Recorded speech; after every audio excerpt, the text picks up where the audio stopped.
Well दोस्तों, recently आपने news article में पढ़ा या सुना होगा जो बांग्लादेश का पर कैपिटा इनकम है वो बढ़ गया और इंडिया का जो पर कैपिटा इनकम है वो घट गया है। और कैसे घटा है, और यहाँ पर IMF का कहना है कि यदि ऐसा ग्रोथ रेट रहा बांग्लादेश का तो इंडिया का जो GDP पर कैपिटा है ना उसको भी यहाँ पर 2025 तक बांग्लादेश कंप्लीट करता।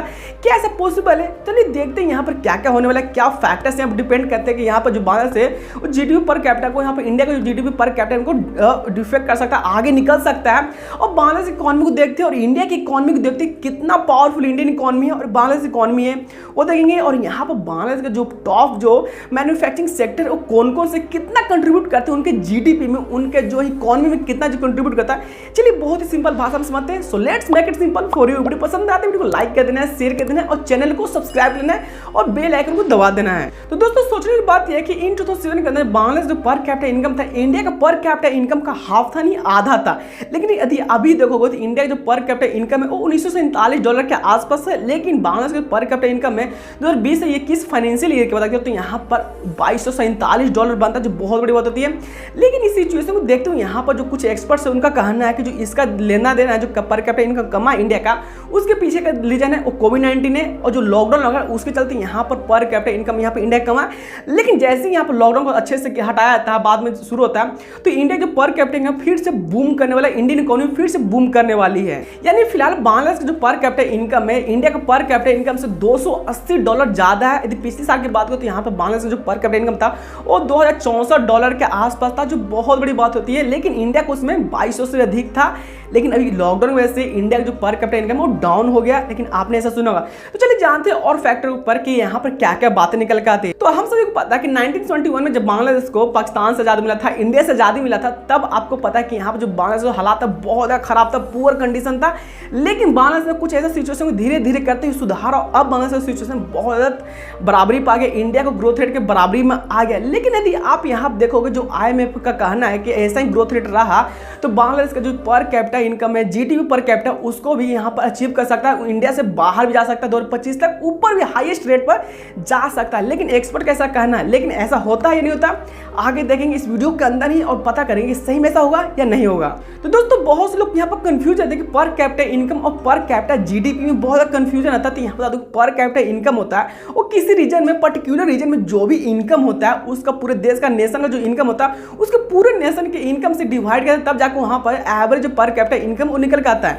लेकिन जो GDP पर कैपिटा होता है वो होता है पूरे देश का जो प्रोडक्ट है, प्रोडक्शन हाउस है, वो पर जो पर्सन द्वारा जो निकाला गया प्रोडक्शन क्वालिटी है उसके द्वारा डिवाइड किया जाता है यहाँ पर GDP पर कैपिटा को, तब जाके यहाँ पर GDP पर कैपिटा निकल के सामने आता है। क्योंकि पर कैपिटा GDP अलग होता है, पर कैपिटा इनकम अलग होता है। क्योंकि इनकम होता है सैलरी, आपका जो नेट इनकम वो होता है, लेकिन जो कैपिटा होता है जो पर पर्सन द्वारा प्रोडक्शन किया है उसका GDP पर कैपिटा निकाल के यहाँ दिखाया जाता है। लेकिन जो इंडिया का GDP पर कैपिटा है ना वो बांग्लादेश से बहुत ज़्यादा है, तो यहाँ बांग्लादेश को कम्पीट करने में थोड़ा टाइम लगेगा। तो दोस्तों आप बात करते हैं यहाँ पर जो बांग्लादेश की इकॉनमी है, इंडिया की इकॉनमी है, उनका नॉमिनल GDP कितना आता है। तो आपको पता है जो बांग्लादेश का जो नॉमिनल GDP है ना अभी डेट में वो $329 बिलियन का है। लेकिन यदि आप इंडिया का नॉमिनल GDP देखोगे तो यहाँ पर $2.87 ट्रिलियन की इकॉनमी है, जो बहुत बड़ा होता है। यहाँ पर अभी बांग्लादेश को कम्पीट करने में बहुत टाइम लगेगा, क्योंकि यहाँ जो बांग्लादेश को भी इंडिया से कितना 7 टाइम्स मोर है यहाँ पर इंडिया का GDP।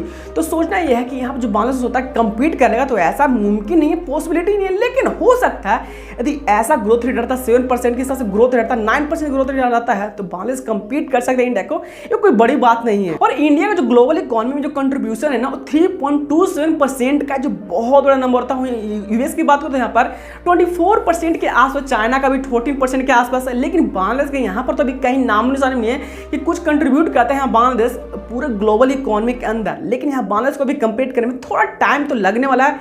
इंडिया की इकोनॉमी अभी $1 ट्रिलियन में है, हो सकता है 2025 तक जो इंडिया की इकोनॉमी ट्रिलियन है वो $4 ट्रिलियन कम हो जाए, $5 ट्रिलियन की इकोनॉमी बन जाए, ऐसा पॉसिबिलिटी है। और इंडिया पूरे वर्ल्ड के अंदर 5th लार्जेस्ट इकोनॉमी है यहाँ। जैसे कि आपसे पता है कि जो इंडिया इकोनॉमी है ना वो $2.87 ट्रिलियन इकोनॉमी है। लेकिन जो फर्स्ट नंबर पर आता है यूएस आता है, सेकंड में चाइना आता है, थर्ड में यहाँ पर जापान आता है, फोर्थ में जर्मनी आता है, फिफ्थ में इंडिया आता है जो 2.87 ट्रिलियन की इकोनॉमी है, जो बहुत बड़ा कंट्रीब्यूट करता है अपना इकोनॉमिकल GDP, ग्लोबल GDP के मामले में बहुत बड़ा नंबर होता है, जैसा कि आपने देखा। तो दोस्तों आपसे पता है जो बांग्लादेश टेक्सटाइल सेक्टर है, गारमेंट सेक्टर जो बहुत बड़ा है, पूरी इकोनॉमी को अच्छे से हैंडल करता है, यहाँ पर बहुत बड़ा कंट्रीब्यूशन यहाँ पर देता है तो आपको पता है जो फर्स्ट नंबर पाता है वो जापान आता है, दूसरे पता है जर्मनी, तीसरे पता है बांग्लादेश जो बहुत बड़ा नंबर होता है, एंड फोर्थ पता है वियतनाम, एंड फिफ्थ पता है India in garments and textile के मामले में। और बांग्लादेश जो गारमेंट सेक्टर जो वैल्यू है ना वो $38 बिलियन का। वो इंडिया की बात करें तो यहाँ पर $37 बिलियन का है गारमेंट सेक्टर, लेकिन कुछ ज़्यादा फर्क नहीं, $1 बिलियन का अलग फर्क, लेकिन जो बांग्लादेश का